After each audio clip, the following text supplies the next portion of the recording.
Well, hi.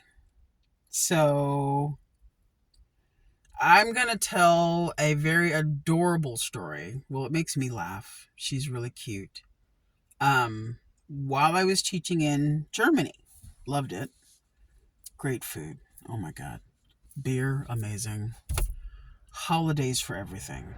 You just got a promotion? Awesome. Let's go have a beer. There was a saint in a Catholic church today? Awesome. Let's go have a beer. The holiday schedule was so robust, and I was always off taking pictures in a new city, a new country, because it's Europe and squashed and everything's close. To the point where my teaching friends here in America were like, damn, woman, do you even work? Do you even teach? What are you doing over there? I'm like, I teach full time.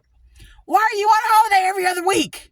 I'm like, Catholic country, all the holidays.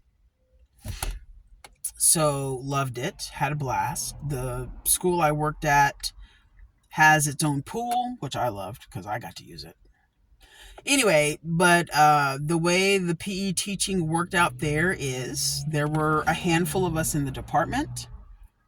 Let's see, the king, and three bonus. So there's four of us teachers plus one full time lifeguard. The way it worked is if I had a PE class that was in, we rotated units because we had limited space. So you were in the gym or out on the field or over in the pool. And if you were in the pool, that means there were three classes going on at one time, four teachers. That bonus teacher is the swimming class swim teacher, so that there were two of us for safety reasons, plus the lifeguard. So there were three of us in there. Anyway, so during my time as swim teacher for one of the other teachers, my job is to teach you how to swim. The PE teacher, whose class it was, they took those who could swim and they went to the deep end and they did fun things. The kids who needed to learn how to swim, as the swim teacher, that's what I did. Let's swim. We're going for doggy paddle. We're going for freestyle. We're going for breaststroke, frog kick. So I was swim teacher for this particular class, and this adorable little British girl. It's an international school. International school. I don't think I said that right. International school, Frankfurt, Germany. Had a lot of fun. Loved it. Kind of wish I could go back. I'm not teaching anymore, so I'd have to find another job, but still wish I could go back. Anyway, this adorable little British girl. Was it a British girl? Okay, two stories. One is this adorable little British girl.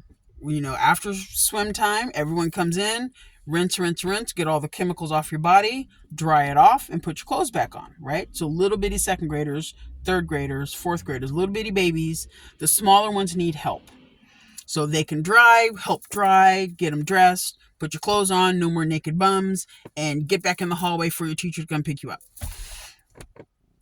And we would sometimes have like assistants from the younger grades, like the classroom assistant or the class teacher come and help get them dressed. Sometimes we'd have a parent come help get the little girls dressed. It was lovely to have that assistance because I also needed a shower. So I had to go do my thing real fast and then go help them.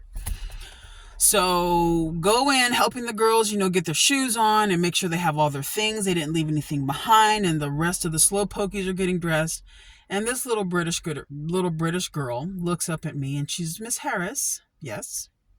I can't remember her name. I just remember she was a little blonde girl. Why are you brown? Why am I brown? Yes. Why are you brown? Well, sweeties, because I'm made of chocolate. I couldn't help it. It was literal. It was a literal reflex. I couldn't help it.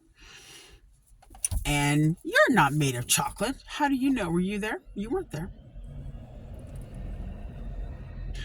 So just left it at that. Second or third grade. So she was free to go off and think that for the rest of her life. I'm sure she doesn't believe me, and that's okay. I had an adorable little Korean girl also. Maybe the same class. No idea. I just know she wasn't mine. She wasn't in my class. So similar situation, swim class. But we're getting dressed, and I'm brown. and, have curly hair. Ringlet curl, especially after it's wet. So, well, you know, kind of like this. Little curls. So, she and my hair, I hadn't like put it up, but it was wet, so it was all down and just wet and just curly everywhere. And she's getting dressed, and I walk by her to go help someone else, and she's just, oh. And again, I can't remember her name. Not that I would say it anyway. But she comes back, Miss Harris. Yes. Your hair looks like noodles. Now, mind you, a lot of the Korean kids at this school, they would bring dry ramen. And they would just munch on crunchy dry ramen. And I don't know what they did with the seasoned packet. They might have just like on the tongue, or I didn't watch them eat it, but a lot of them carried around dry ramen in the package. And so she's very familiar. And apparently my curly hair post swimming looked like dry ramen. It looked like dry ramen to her. So, your hair looks like noodles. I was like, oh, does it? She's like, yeah, I want to eat your hair. I was like, that would probably be pretty disgusting. Let's not do that. She's like, okay, but it looks like noodles.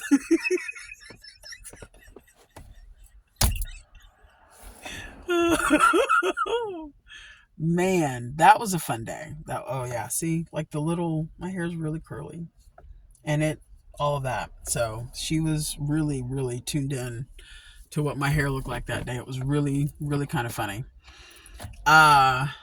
I thought I had another one, but I think it just ran out of my brain for sheer terror reasons. So I'll have to think of it and tell it on another day.